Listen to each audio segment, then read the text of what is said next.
जैसे liberal economics जो है वो मर्केंटलिस्ट इकोनॉमिक फिलॉसफी की क्रिटिक है, ऐसे ही जो मार्क्सिस्ट थे, जो मार्क्सिस्ट पॉलिटिकल इकोनॉमी है, वो लिबरल पॉलिटिकल इकोनॉमी की क्रिटिक है। ठीक है।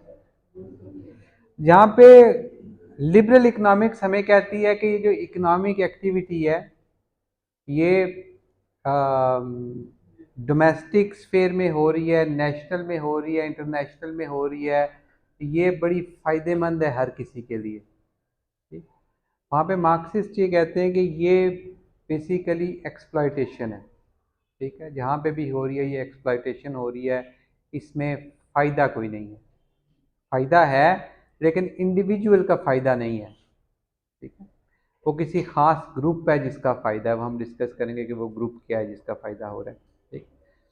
तो एक इनका ये रेडिकल व्यू है कि इकोनॉमिक एक्टिविटी जो लिबरल इकोनॉमिक्स हमें कहती है वो वैसा नहीं है जैसी ये हमें बता रही है। ठीक।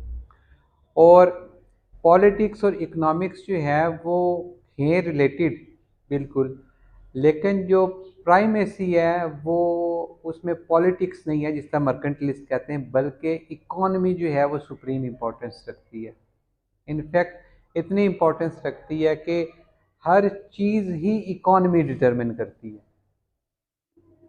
आपकी पॉलिटिक्स क्या होनी है, आपने क्या खाना है, आपने किस स्कूल में जाना है, आपने किसके साथ रिश्तेदारी बनानी है, आपको क्या अपॉर्चुनिटीज़ मिलेंगी, क्या नहीं मिलेंगी।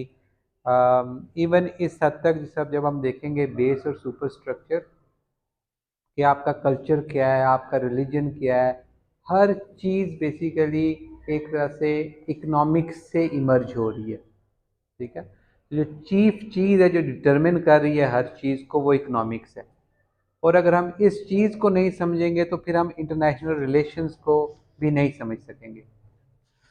तो मार्क्सिज्म जो है वो सबसे इंटरेस्टिंग एक पर्सपेक्टिव है जो हमें ये बताता है कि असल में जो हिस्ट्री है वो बेसिकली एक स्ट्रगल है, क्लास स्ट्रगल है। ठीक है, और मार्क्स से पहले आपने नाम सुना हो हैगल का, ये भी मार्क्स का ही एक कैरो प्रेडिसेसर था। और इसी की फिलॉसफी पे मार्क्स ने फिर आके अपना जो काम है वो बेस किया है। बेस फाउंडेशन जो है वो उसने हैगल को बनाया है और फिर उस फाउंडेशन पे बिल्ड करके उसने अपनी फिलॉसफी दी है। तो हैगल की वो कौन सी फाउंडेशन थी जिसको उसने बिल्ड किया? वो हैगल का वो आइडिया था जिसको कहता है हिस्ट्री का। हैगल का ये कहना था कि हिस्ट्री प्रोग्रेस कैसे करती है। ठीक है, दूसरे अल्फाज में आप जिस वक्त देखते हो कि आज से 3000 साल पहले क्या था, इंसान कैसे रहते थे, उनकी कंडीशंस क्या थी, उनके पास कौन से राइट्स थे, कौन से नहीं थे, और आज आप देखो उनके पास क्या चीज़ है, तो आपको कोई डायरेक्शन नज़र आती है। ठीक है, कोई प्रोग्रेस हुई है उसमें। तो हैगल कहता है कि ये डायरेक्शन अगर आप हाइंड साइट में यानी पीछे मुड़ के जिस वक्त आप देखते हो ना, तो आपको एक डायरेक्शन नज़र आती है। स्टीव जॉब्स की एक स्पीच थी, बड़ी फेमस, कभी आप जाके यूट्यूब पे सर्च करें, शायद कैलिफोर्निया में कॉलेज में ग्रेजुएशन की उसकी स्पीच है, जिसमें ये बता रहा है कि अगर आपको ये समझ नहीं आ रही कि आप लाइफ में जो है इस वक्त कहाँ पे किस पॉइंट पे खड़े हो ना, तो और आप डायरेक्शन देखना चाहते हो अपनी लाइफ की, तो पीछे मुड़ के अपनी लाइफ के जो मेन इवेंट्स हैं, पॉइंट्स हैं, उन पे एक नज़र डाल लो। ठीक है, शायद आपको नज़र आए कि 10 साल पहले आप इस जगह पे थे, उसके बाद आप इस जगह पे आए, उसके बाद आप इस जगह पे आए, आज आप इस जगह पे खड़े हो। तो जब आप पीछे मुड़ के देखती हो तो एक डायरेक्शन आपको नज़र आती है। वो डायरेक्शन सिर्फ आपको ही नज़र आ सकती है क्योंकि वो आपकी लाइफ होती है, उसमें ये पॉइंट्स जो होते हैं ये आप डिटरमिन कर सकते हैं। तो वो बेसिकली यही हैगल का ही आइडिया था कि अगर आप पीछे मुड़ के हिस्ट्री में देखो और अगर आप ये देख रहे हो कि हमारे पास जो फ्रीडम्स हैं वो इंक्रीज हो रहे हैं या डिक्रीज हो रहे हैं, तो आप देखोगे, आपको आइडिया होगा कि बेसिकली इंसानियत ओवरऑल कलेक्टिवली हमारी जो फ्रीडम्स हैं वो इंक्रीज़ हो रहे हैं। इंक्रीज़ होने का मतलब ये है कि हम इस डायरेक्शन में जा रहे हैं ना कि 100 साल पहले जो हमारे पास था आज उससे ज़्यादा है, जो 500 साल पहले था वो उससे ज़्यादा है। ठीक, और इसी डायरेक्शन को वो कहता है कि ये हिस्ट्री जो है ये एक फ्रीडम की तरफ जा रही है और अल्टीमेटली एक दिन हम जो है वो ज़्यादा से ज़्यादा फ्रीडम हासिल करेंगे। ये लिबरल्स का, फोकुयामा का बहुत एक जो है वो पैशनेट आर्गूमेंट है कि अगर आपने ये समझना है कि पूरी इंसानियत की हिस्ट्री जो है उसकी क्या डायरेक्शन है, हम किस सीमत में जा रहे हैं, तो ये एक बहुत अच्छा जो है आपको एक मॉडल फ्राहम करता है। तो वो हिस्ट्री को हम जज कैसे करते हैं, यानी हिस्ट्री प्रोग्रेस कैसे करती है, आगे कैसे जाती है। तो इसका सिंपल सा मॉडल है, आपने देखा होगा, पढ़ा होगा, आइडियाज और काउंटर आइडियाज का, थीसिस और एंटीथीसिस का। हाँ जी।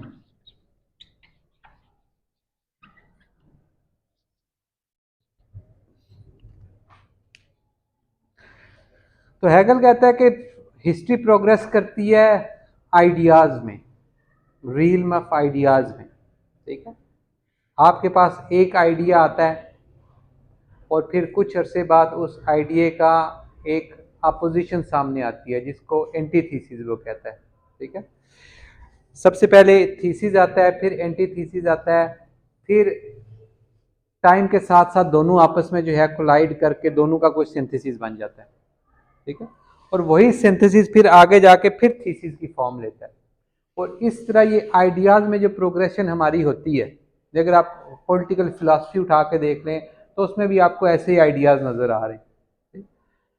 तो यही प्रोग्रेशन जो होती है इस तरह हिस्ट्री प्रोग्रेस करती है। इसी का नाम जो है वो, जिसको डायलैक्टिक कहता है, डायलैक्टिकल प्रोग्रेशन ऑफ हिस्ट्री या डायलैक्टिकल मेथड। तो मार्क्स बेसिकली इसी चीज़ को उठाता है और कहता है कि ये जो प्रोग्रेस हो रही है ये आइडियाज़ में नहीं हो रही। ठीक, हिस्ट्री वो कहता है आगे मूव कर रही है, लेकिन वो जो मूव कर रही है वो आइडियाज़ में नहीं मूव कर रही। बेसिकली उसकी जो ड्राइविंग फोर्स है वो आइडियाज़ नहीं है, वो मटेरियल फोर्सेस में ये सब कुछ हो रहा है, मटेरियल कंडीशंस में ये सब कुछ हो रहा है।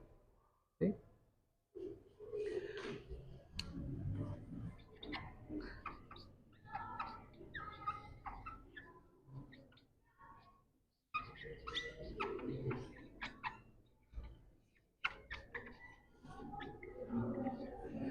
जिसको हिस्टोरिकल मटेरियलिज्म या मटेरियलिस्टिक कंसेप्शन ऑफ हिस्ट्री, ठीक, बड़ा मुश्किल सा नाम है, आपने पढ़ा होगा इसका, हिस्टोरिकल मटेरियलिज्म। ठीक है,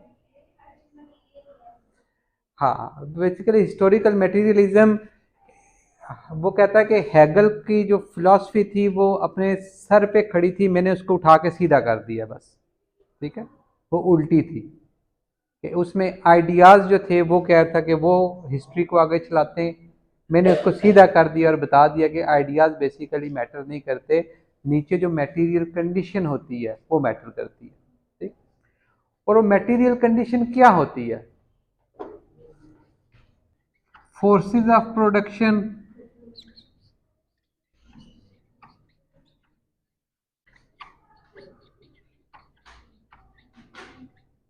और रिलेशंस ऑफ प्रोडक्शन। ये कुछ टर्मिनोलॉजीज हैं मार्क्सिज्म में जिनसे आपको जो है वो सामना करना पड़ेगा। एक दफ़ा समझ लेंगे उसके बाद सारी ज़िंदगी आपकी आसान हो जाएगी।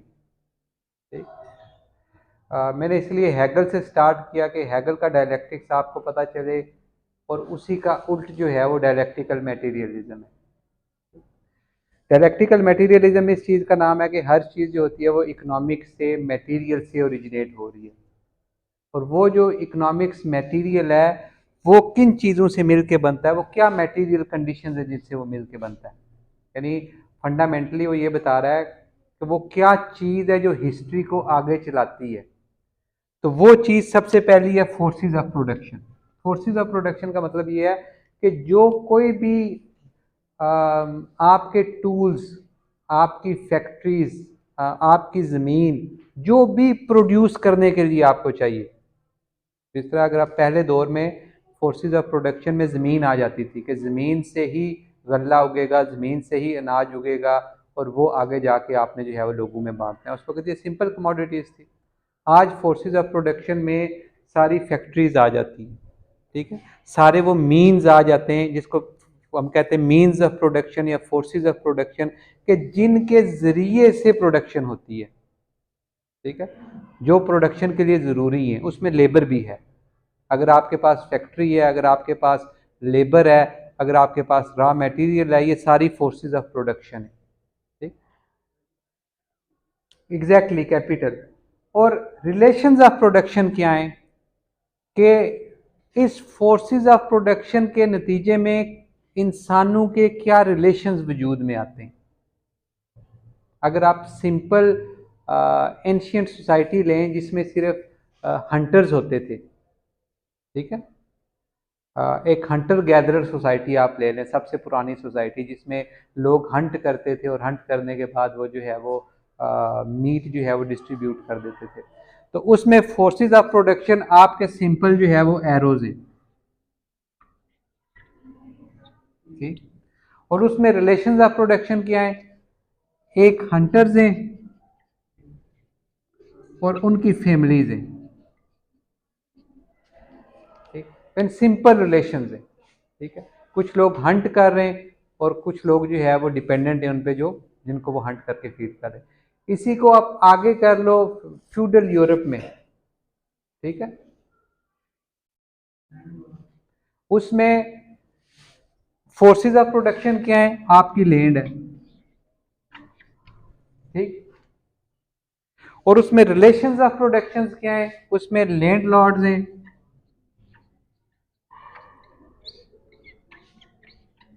और सर्फ्स हैं,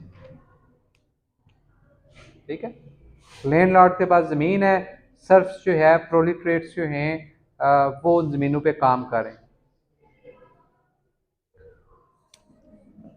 इसी को अगर आप मॉडर्न उसमें जिस इरा में मार्क्स पैदा हुआ है, ठीक है, इंडस्ट्रियल रेवोल्यूशन चल रही है इंग्लैंड में, और उसी में वो इंडस्ट्रियल रेवोल्यूशन के बीच में उसी इरा में वो पैदा हुआ है। जिस वक्त उसने आंख खोली है उसको नज़र आया कि मेरे इर्द गिर्द जो है सारे लोग फैक्ट्रीज़ में काम कर रहे हैं, ठीक है, सब लोग जो है मेजॉरिटी वो एक मिडिल क्लास इमर्ज हो रही है, सब उस वक्त की फैक्ट्रीज जो थी वो उनकी हालत भी ऐसी थी जो अब जाएं कभी आप हिस्ट्री में पढ़ें कि सुबह से लेकर शाम तक जो है वो वहाँ पे खड़े होके बच्चों को, औरतों को, बूढ़ों को, जो भी थे वर्कर्स थे, उनको काम करना पड़ता था, ठीक है, और वापस आके छोटे छोटे क्वार्टर्स में पूरी पूरी फैमिलीज जो है वो रहती थी।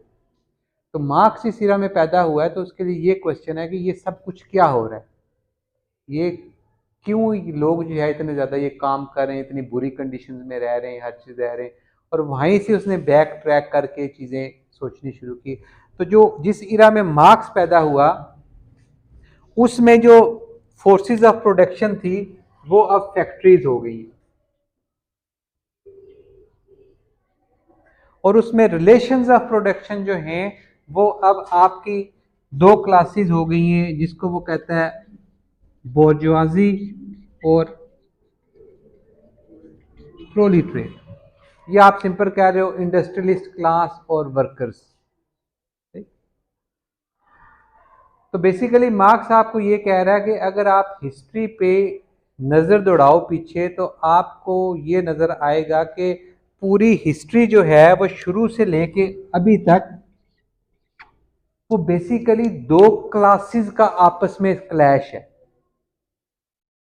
ठीक है, शुरू में आपके पास जो है वो हंटर्स थे, फिर लैंड लॉर्ड और सर्फ्स थे, फिर बोर्जवाजी और प्रोलिटरेट्स थे। तो बेसिकली हिस्ट्री जो है वो आइडियाज का क्लैश नहीं है, ठीक, ये दो क्लासेस हैं जो क्लैश कर रही हैं, और ये क्लासेस हर दौर में रही हैं, और ये क्लासेस कैसे बनती हैं, जिसके पास forces of production, means of production होते हैं, ठीक है, वो बोर्जुआजी क्लास में या वो उस अपर क्लास में होता है, और बाकी जो होते हैं वो दूसरी क्लासेस में होते हैं।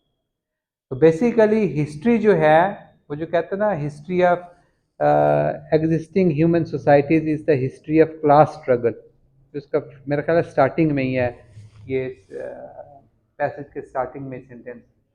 ये पूरी हिस्ट्री जो है, ह्यूमन हिस्ट्री, वो बेसिकली क्लास स्ट्रगल है, और इस वक्त क्लास स्ट्रगल चल रही है।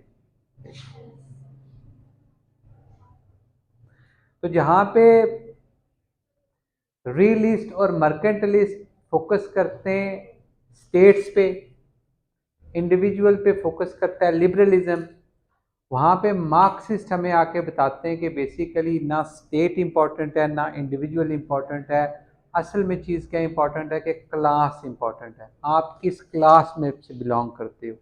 ठीक है, या आपकी इंडस्ट्रियलिस्ट या बोर्जवाजी क्लास है, या आपकी प्रोलिटरेट या वर्कर क्लास है। और अगर आपने देखना हो कि आपकी क्लास कौन सी है, तो देख लो आपके पास फोर्सेस ऑफ प्रोडक्शन हैं या नहीं। ठीक, जिस मर्जी ईरा में आप रह रहे हो, उस ईरा की जो फोर्सेस ऑफ प्रोडक्शन है वो आपके पास हैं या नहीं। तो उसका ये क्लेम था कि ये जो अपर क्लास होती है, जिसको वो कैपिटलिस्ट क्लास या बोर्जवाजी क्लास या लैंड लॉर्ड या फ्यूडल, ठीक है, या उससे भी बैक में जाएं तो मास्टर और स्लेव का, पहले दौर में कुछ आका होते थे, आगे उनके स्लेव्स होते थे। तो ये हमेशा से एक छोटी क्लास रही है, न्यूमेरिकली इनकी स्ट्रेंथ जो है ये छोटी है, कम में ही है। ठीक, जबकि जो स्लेव क्लास है, ठीक, जो सर्फ्स हैं, जो लेबर्स हैं, ठीक, जो वर्कर्स हैं, वो हमेशा न्यूमेरिकली स्ट्रेंथ में ज़्यादा हैं वो। लेकिन ये क्लास कंट्रोल कैसे करती है, इतनी मेजॉरिटी को ये कैसे कंट्रोल करती है ये क्लास। और यहीं पे एक आपके साथ में शेयर भी कर दूंगा, जो इसका बेस और सुपर स्ट्रक्चर का मॉडल है। कि आपने हिस्ट्री समझनी हो, आपने इंटरनेशनल रिलेशन समझना हो, आपने सोसाइटी समझनी हो, तो बेसिकली सोसाइटी का स्ट्रक्चर क्या है। तो सोसाइटी में एक बेस है, ठीक, ये उसकी बेस है, और ये उसके ऊपर एक सुपर स्ट्रक्चर है।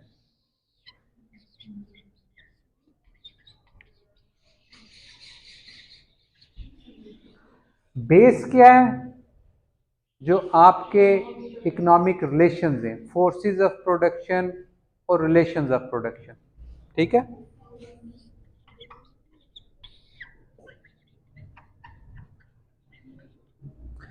और सुपर स्ट्रक्चर क्या है, सुपर स्ट्रक्चर में आपकी पॉलिटिक्स, आपका रिलीजन, आपकी स्टेट, आपकी गवर्नमेंट, आपका कल्चर, इनफैक्ट ये सब चीजें सुपर स्ट्रक्चर है।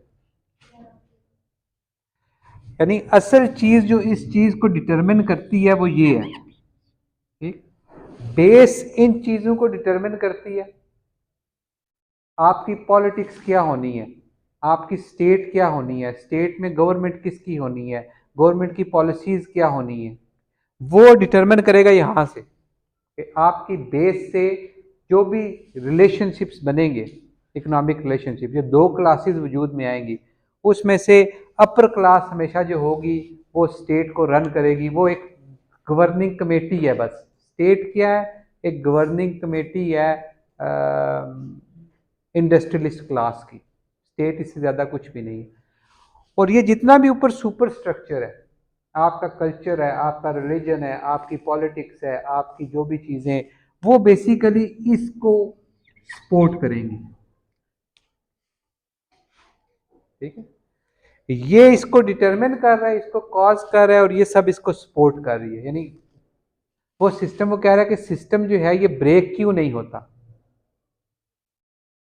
आप या आपका मुझे नहीं पता, जो लोग, जो वर्कर्स हैं, जो प्रोलिटरेट्स हैं, जो लोअर क्लास में, वो न्यूमेरिकली ज़्यादा हैं, और ज़्यादा होने के बावजूद पिछले हज़ारों सालों से वो इसी स्ट्रगल में लगे हुए कि दो ग्रुप्स आपस में स्ट्रगल कर रहे हैं, और हमेशा जो ये फोर्सेस ऑफ प्रोडक्शन वाला, मीन्स ऑफ प्रोडक्शन वाला ग्रुप है, हमेशा इसकी गवर्नमेंट होती है, हमेशा इसके पास पावर होती है। तो क्यों होती है, क्योंकि ये सुपर स्ट्रक्चर जो है ये उसने कंट्रोल किया हुआ है।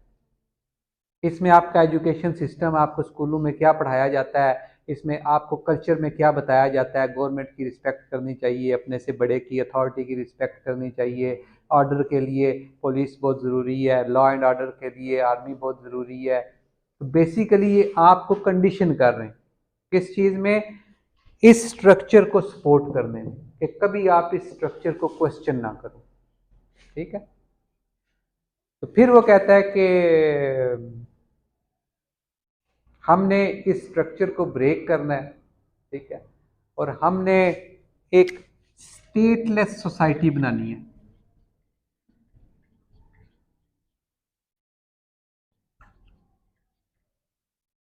एक ऐसी सोसाइटी जिसमें मीन्स ऑफ प्रोडक्शन जो हैं, आपकी फैक्ट्रीज जो हैं, आपकी लैंड जो है, आपके टूल्स हैं, आपकी टेक्नोलॉजी है, वो चंद प्राइवेट हाथों में नहीं होगी, बल्कि उसकी ऑनरशिप पूरी कम्युनिटी के पास होगी। अभी आप देख रहे हो ना, तो ऑनरशिप जो है रिसोर्सेज की, फैक्ट्रीज की, वो चंद लोगों के पास है शायद। हम कहते हैं ना कि कुछ लोग जो है, कुछ फैमिलीज जो है वो ज़्यादा रिच हैं और वही रन कर रही हैं हर चीज़ को, यही कर। तो दुनिया में भी मार्क्स कहता है ऐसे ही होता है, ऐसे ही हो रहा है। इसको वो कहता है कैपिटलिस्ट क्लास। ये आपके मुल्क में भी एग्जिस्ट करती है, ये साथ वाले मुल्क में भी एग्जिस्ट करती है, ये उससे साथ वाले मुल्क में भी करती है, और ये पूरी दुनिया में एग्जिस्ट करती है कैपिटलिस्ट क्लास। और स्टेट जो होती है इस कैपिटलिस्ट क्लास के इंटरेस्ट जो होते हैं उनको सेफ गार्ड करने के लिए बनी हुई है। स्टेट सुपर स्ट्रक्चर में है। ठीक है, वो इन्हीं के इंटरेस्ट को सेफ गार्ड करती है। उसका इंटरेस्ट आप नहीं हो, यानी इंडिविजुअल नहीं है, उसका इंटरेस्ट वो क्लास है। ठीक है, जिसको वो सर्व करती है। तो यहां से यहां तक पहुंचेंगे कैसे?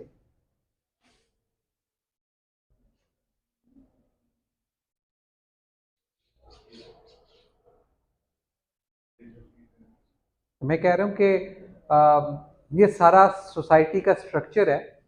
ठीक है, सोसाइटी के अंडरनीथ जो चीज़ें काम कर रही हैं, मार्क्स ने हमें एनालाइज करके बताया है कि कैसे असल चीज़ बेस होती है। ठीक है, बेस किस चीज़ से मिलके बनती है? आपकी फोर्सेस ऑफ प्रोडक्शन से और रिलेशंस ऑफ प्रोडक्शन से। ठीक है, और वो बेस जो होती है वो आपका सुपर स्ट्रक्चर डिटरमिन करती है कि आपकी पॉलिटिक्स क्या होनी है, आपकी गवर्नमेंट क्या होनी है, आपका कल्चर क्या होना है, बाकी सिस्टम क्या होने हैं, एजुकेशन सिस्टम क्या होना है। ठीक, और अगर ये सब कुछ हमने करना है, इससे छुटकारा पाना है, तो वो कहता है कि हमने एक स्टेटलेस सोसाइटी बनानी है। एक स्टेटलेस सोसाइटी कैसे बनेगी? जब हम इस बेस को, जिस बेस में फोर्सेस ऑफ प्रोडक्शन जो हैं वो चंद लोगों के हाथों में, वो फोर्सेस ऑफ प्रोडक्शन हम जिस वक्त माशरे में डिस्ट्रीब्यूट कर देंगे, उसकी ऑनरशिप जो होगी वो पूरा माशरे की होगी, इंडिविजुअल की नहीं होगी, प्राइवेट ऑनरशिप उसकी नहीं होगी। तो उस वक्त हम इस क्लास स्ट्रगल को, क्लास सिस्टम को ख़त्म कर देंगे जो पहले दिन से चल रहा है। ठीक, तो हिस्ट्री इसी चीज़ का नाम है कि हिस्ट्री दो क्लासेस हैं जो वजूद में आई हुई हैं, पहले दिन से वजूद में आई हुई हैं, और दोनों क्लासेस आपस में लड़ रही हैं, स्ट्रगल कर रही हैं, और अभी तक ये इस स्टेज तक पहुंची है। अब हम कैपिटलिस्ट और उसमें प्रोलिटरेट वाली स्टेज में, जिसमें इंडस्ट्रियलिस्ट हैं और वर्कर्स हैं। लेकिन अब इस स्टेज से आगे मार्क्स कहता है कि और एक्सप्लॉयटेशन नहीं होगी, ना होनी चाहिए, क्योंकि जो वर्कर्स हैं वो स्ट्रेंथ में ज़्यादा हैं, वो न्यूमेरिकली ज़्यादा हैं, और अब उनको मैंने ये समझा दिया, जिसको वो कहता है कॉन्शियसनेस, क्लास कॉन्शियसनेस, कि आपको इस चीज़ की समझ आ गई है कि आप किस क्लास में, आपको इस चीज़ की समझ आ गई है कि हिस्ट्री किस चीज़ का नाम है। ठीक है, जो एवोल्यूशन ऑफ स्टेट आपने पढ़ी है, वो बोर्जवाजी, वो सुपर स्ट्रक्चर के सारे आपने टेक्स्ट बुक्स और आपने सारी चीज़ें पढ़ी हैं। असल में शायद वो वैसी नहीं है। वो जो 1648 वो आपने पढ़ा है, एवोल्यूशन ऑफ स्टेट, वेस्टफीलिया स्टेट ऐसे बनी है वैसे बनी है, वो इस सुपर स्ट्रक्चर ने आपको कंडीशन करने के लिए चीज़ें पढ़ाई हैं। एजुकेशन सिस्टम इनका है पहले दिन से। ठीक है, तो क्लास कॉन्शियसनेस का मतलब ये है कि वर्कर्स जो हैं वो अब दुनिया के वो अब इस चीज़ को समझ गए कि असल में जो इकोनॉमिक सिस्टम है वो हमारी एक्सप्लॉयटेशन है, हमारी एक्सप्लॉयटेशन हो रही है। हम पूरा दिन काम करते हैं, यानी मार्क्स का जो फेमस आर्गूमेंट है कि काम आप करते हो फैक्ट्री में पूरा दिन, ठीक है, आईफोन आप बनाते हो, पार्ट्स उसके आप बनाते हो, प्रॉफिट उसका जो है वो ऑनर ले जाता है, आपके साथ प्रॉफिट तो शेयर नहीं होता, आपको तो सिर्फ वेज मिलती है ना, ठीक है। तो आपको 100 रुपया वेज दे के वो आपको लिमिटेड उसने जो है वो वेज पे रखा हुआ है जिस पे आप सिर्फ जी सकते हो, अपनी छोटी मोटी ज़रूरियात पूरी कर सकते हो, लेकिन उसके पास जो है वो मिलियंस डॉलर्स हैं या बिलियंस में होंगे, ठीक। तो इस वक्त दुनिया की जो एलीट कैपिटलिस्ट क्लास है, जिसको आप कभी जाके सर्च करो यूट्यूब पे या देखो, द 1%, वो लिटरली 1% है या शायद उससे भी कम है दुनिया का, ठीक। और उनके पास दुनिया के शायद जो है वो 80-90% रिसोर्सेज हैं, सारे पैसा उनके पास है, कैपिटल उनके पास है। तो ये एक्सप्लॉयटेशन है ना, कि एक छोटा सा ग्रुप वो दुनिया के इतने ज़्यादा रिसोर्सेज पे काबज हुआ है, और इतनी ज़्यादा, यानी इस वक्त ऑलमोस्ट 7-8 बिलियन है पॉपुलेशन दुनिया की, ठीक, 8 बिलियन। इमेजिन करेंगे 8 बिलियन में से जो है फर्ज करते हैं कि 1 लाख लोग ऐसे हैं जिनके पास ये 80-90% रिसोर्सेज हैं, और बाकी सारे जो है वो आपकी मेरी तरह डेली वेजर्स हैं, और उनको आके रोज़ काम करना पड़ता है, और अपने आप को, जिस तरह मार्क्स कहता है, सेल करना पड़ता है, ठीक है। वो आके अपने आप को बेचते हैं, अपना लेबर सेल करते हैं, और उसके बाद फिर उन्हें जो है वो इतना ही मिलता है जितना वो जो है वो अपनी ज़िंदगी थोड़ी बहुत गुजार सके। तो यहां तक हम पहुंचेंगे कैसे? सोशलिस्ट रेवोल्यूशन से।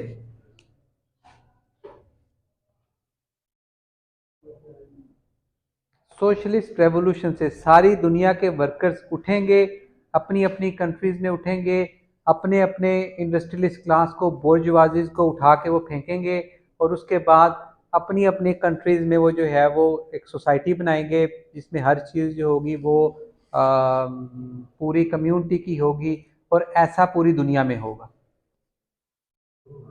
अब इसको सामने रख के आप जो है वो जो रशिया की रेवोल्यूशन थी 1917 की, ठीक है, इसी को सामने रख के आप देखेंगे कि कैसे यही आइडियाज़ थे, और ये जिस वक्त 1840s 50s 60s 70s में इन आइडियाज़ ने यूरोप में बहुत ज़्यादा जो है वो टर्माइल पैदा किया, बहुत ज़्यादा रेवोल्यूशंस आने की कोशिश हुई है, बहुत ज़्यादा जो है वो डिसऑर्डर क्रिएट हुआ है वर्कर्स की वजह से। कि इस फिलॉसफी आज भी हैं, यानी कंट्रीज हैं जो पूरी कोल्ड वार में जो दो फिलॉसफीज का आपस में टकराव था, सोवियत यूनियन का और यूनाइटेड स्टेट्स का, वो बेसिकली ये कम्युनिज्म, सोशलिज्म और लिबरल इकोनॉमिक्स का था, ठीक। तो वो फिलॉसफी, वो इकोनॉमिक पॉलिटिकल फिलॉसफी एक डिफरेंट व्यू पेश करती है, ये एक डिफरेंट व्यू पेश करती है। तो जिस वक्त कोल्ड वार एंड हुई और ये लिबरल इकोनॉमिक्स जो है ये विनर के तौर पे सामने आई, ठीक? तो उसी कॉन्टेक्स्ट में फिर फोकुयामा ने ये लिखा सारा कुछ कि ये हिस्ट्री जो है ये इसी सिमत में जा रही है, लिबरल इकोनॉमिक्स अल्टीमेटली वो विनर है। लेकिन अभी भी कंट्रीज़ हैं जो सोशलिस्ट कंट्रीज़ हैं, जो सोशलिज्म पे बिलीव करती हैं, अभी भी स्कॉलर्स हैं, अभी भी पॉलिटिकल पार्टीज़ हैं, अभी भी वर्कर यूनियंस हैं जो इस पे बिलीव करती हैं, और ये अभी यानी हम देखेंगे आगे कि ये तो रॉ मार्क्सिज्म था ना, अब आगे इसके नियो वर्जन आ जाएंगे कि नियो मार्क्सिज्म में कौन कौन सी डिबेट्स हैं। लेकिन मार्क्सिज्म जो स्टार्टिंग पॉइंट है, अगर आप इसको देखेंगे, मार्क्सिस्ट जो इंटरनेशनल पॉलिटिकल इकोनॉमी है वो कितनी रेडिकल है, ठीक। वो किस तरह, जितनी भी हमारी पहली डिस्कशन हुई थी रियलिज्म की, लिबरलिज्म की, इंग्लिश स्कूल की, उसको इसने बिल्कुल इररेलीवेंट कर दिया, ठीक है। जो जो चीज़ हमने पढ़ी थी सब इररेलीवेंट है, ठीक है। रेलीवेंट सिर्फ ये है, बेस है, रेलिवेंट सिर्फ फोर्सेस ऑफ प्रोडक्शन है। और रेलिवेंट सिर्फ ये है कि आपको और बाकी वर्कर्स को ये कॉन्शियसनेस आती है या नहीं आती है, रियलाइजेशन होती है या नहीं होती। तो जिस दिन ये रियलाइजेशन होगी उस दिन आप भी जो है वो बाकी दुनिया के वर्कर्स की तरह, जैसे मार्क्स कहता है, उठेंगे और सोशलिस्ट रेवोल्यूशन लेके आएंगे।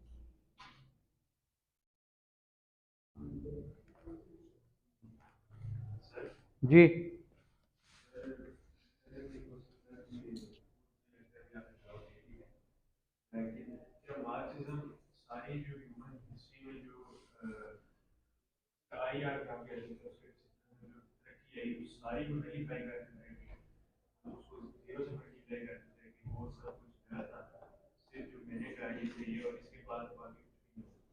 कुछ कुछ ऐसा ही है, मल्टीप्लाई बाय ज़ीरो। अगर आप अगर आपको ये समझ आ जाए और अगर आप इस पे बिलीव करते हो तो फिर जितनी हमने डिस्कशन की है कि स्टेट क्या होती है, वो सब डिस्कशन जो है वो बेकार है। ठीक है, स्टेट रिलेशंस क्या होते हैं? अगर स्टेट रिलेशंस जो हैं वो बेसिकली कैपिटलिस्ट रिलेशंस हैं। स्टेट फॉरेन पॉलिसी बेसिकली 1% की फॉरेन पॉलिसी है और उसका मकसद जो है वो सिर्फ और सिर्फ एक्सप्लॉयटेशन है, सिर्फ और सिर्फ प्रॉफिट गेन करना है। ठीक, तो फिर जितने भी हमने पहली पढ़ी हैं चीज़ें वो सब बेकार हैं, उनका कोई और मतलब नहीं होना चाहिए। तो वो हमें या आप उस पर बिलीव करोगे या आप इस पे बिलीव करोगे। वो हमें कहता है कि स्टेट मेन एक्टर्स हैं, ये हमें कहता है कि जो ग्रुप्स हैं वो मेन एक्टर्स हैं, जो क्लास है वो मेन एक्टर है। ठीक है, और क्लास जो है वो आपकी कंट्री में भी एग्जिस्ट करती है, वो ग्लोबली भी एग्जिस्ट करती है। जितनी भी कॉलोनाइजेशन हुई है वो बेसिकली इस अपर क्लास ने, कैपिटलिस्ट क्लास ने की हुई है। ठीक है, जितनी भी वॉर्स हुई हैं वो वॉर्स जो है वो सिक्योरिटी के लिए नहीं हुई हुई, वो वॉर सर्वाइवल के लिए नहीं हुई हुई, वो इकोनॉमिक एक्सप्लॉयटेशन के लिए हुई हुई है। कैपिटलिस्ट को अपनी फैक्ट्रीज रन करने के लिए रॉ मटेरियल चाहिए, उनको अपने प्रोडक्ट बेचने के लिए नई मार्केट्स चाहिए। ठीक है, तो वो कॉलोनाइज भी करेंगे, वो एक्सप्लॉइट भी करेंगे, वो वॉर्स भी करेंगे, लेकिन उसके पीछे मकसद जो है वो सिर्फ कैपिटलिस्ट क्लास की का प्रॉफिट है। ठीक है, तो अगर आपको ये समझ में आ जाए कि यानी इसलिए स्टार्ट हमने जो किया या मार्क्स ने जो स्टार्ट किया बिल्कुल बेसिक से कि सोसाइटी, हिस्ट्री, ह्यूमैनिटी प्रोग्रेस कैसे करती है, चलती कैसे है, हिस्ट्री किस चीज़ का नाम है। ठीक, तो हिस्ट्री बेसिकली दो क्लासेस के आपस में स्ट्रगल का नाम है, और वो स्ट्रगल पहले दिन स्टार्ट हुई थी और आज भी वो स्ट्रगल चल रही है। और अगर उस स्ट्रगल से हमने निकलना है तो स्ट्रगल से निकलने का यही तरीका है कि हम मीन्स ऑफ प्रोडक्शन जो हैं, फोर्सेस ऑफ प्रोडक्शन जो हैं, उनको हम उसकी ऑनरशिप जो है वो नेशनल ऑनरशिप हो। ठीक, इसको देख के अगर आपको याद हो तो 70s में हमारे थे प्राइम मिनिस्टर साहब, वो इंस्पायर्ड थे इस पॉलिसी से। पूरे मुल्क में नेशनलाइजेशन भी स्टार्ट हुई थी, लोगों से उनकी जो है वो प्रॉपर्टीज़ लेके, फैक्ट्रीज लेके स्टेट ऑनरशिप में दे रही थी। तो ये भी एक तरीका स्टेट रन इकोनॉमीज आपको नज़र आएंगी। कोल्ड वार से पहले रशिया स्टेट रन इकोनॉमी था, चाइना आज भी स्टेट रन इकोनॉमी है, क्यूबा स्टेट रन इकोनॉमी है। ठीक, इस तरह और आपको सोशलिस्ट इकोनॉमीज नज़र आ जाएंगी, सोशलिस्ट कंट्रीज नज़र आ जाएंगे, सोशलिस्ट लीडर्स नज़र आ जाएंगे, सोशलिस्ट पॉलिटिकल पार्टीज नज़र आ जाएंगी, इवन यूरोप में नज़र आएंगी आपको। तो ये अभी भी एक थ्राइविंग, एक लिविंग आइडियोलॉजी है। और गो के इसकी ये रॉ फॉर्म में बेशक इस पर अब इतनी ज़्यादा लोग बिलीव नहीं करते, लेकिन जो इसके नियो वर्जन हैं जो और ज़्यादा हमें रिफाइन करके चीज़ों को बताने की कोशिश कर रहे हैं, जो हम नेक्स्ट पढ़ेंगे तो फिर हमें मज़ीद चीज़ें क्लियर होंगी कि इंटरनेशनल रिलेशंस किस चीज़ का नाम है। ठीक है, वो डिफरेंट कैसे हैं। जी, जुबैर 100 सवाल पूछें।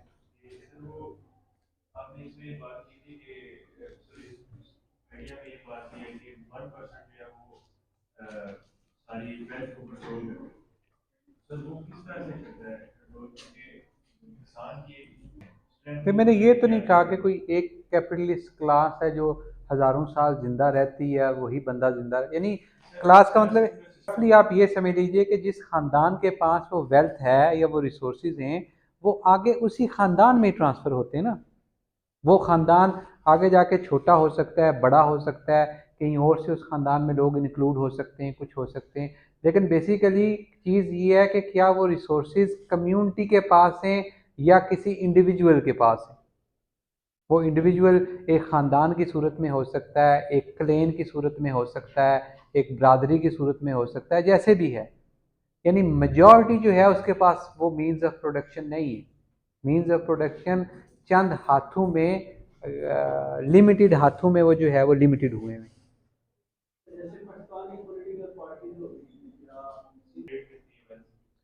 बहुत अच्छा क्वेश्चन है, और इसी पे एडम स्मिथ की और मार्क्स की डिबेट भी है। डिबेट यानी उस सेंस में तो नहीं कि लाइव डिबेट है, लेकिन यही क्वेश्चन है कि जो लिबरल इकोनॉमिक्स है वो ये कहती है कि ये इनइक्वालिटी जो है ये नेचुरल है। ठीक है, ये किसी की साजिश नहीं है, इंटेंशनली किसी ने ये दो ग्रुप क्रिएट नहीं किए। मैं अगर आपको सबको आज 100 रुपया दूँ और उसके बाद आप लोग जाओ और मैं आपसे 1 महीने बाद पूछूं कि आपने क्या किया, आप में से कुछ लोग कहेंगे मैंने खा लिए पैसे, कुछ लोग कहेंगे मैंने जो है वो इन्वेस्ट कर दिए। कुछ 1 महीने बाद आपका जो इनिशियल वो पैसे हैं वो सबके डिफरेंट होंगे। डिफरेंट लोगों ने डिफरेंट जगह पे इन्वेस्ट कर दिए होंगे। किसी ने खा लिया होगा, किसी ने पेन ले लिया होगा, किसी ने खाना खा लिया होगा, किसी ने वो 100 रुपया किसी जगह इन्वेस्ट किया होगा और उसका रिटर्न आया होगा। जो लिबरल इकोनॉमिक्स है वो कहती है कि बेसिकली जिन लोगों ने शुरू में ये इन्वेस्टमेंट की है, शुरू में जिनने हार्ड वर्क किया है, उनने ये मीन्स ऑफ प्रोडक्शन अचीव किए हैं, तो आपको क्या एतराज़ है? अगर दूसरी तरफ लोग लेज़ी थे, उनने नहीं काम किया, तो आपको क्या एतराज़ है?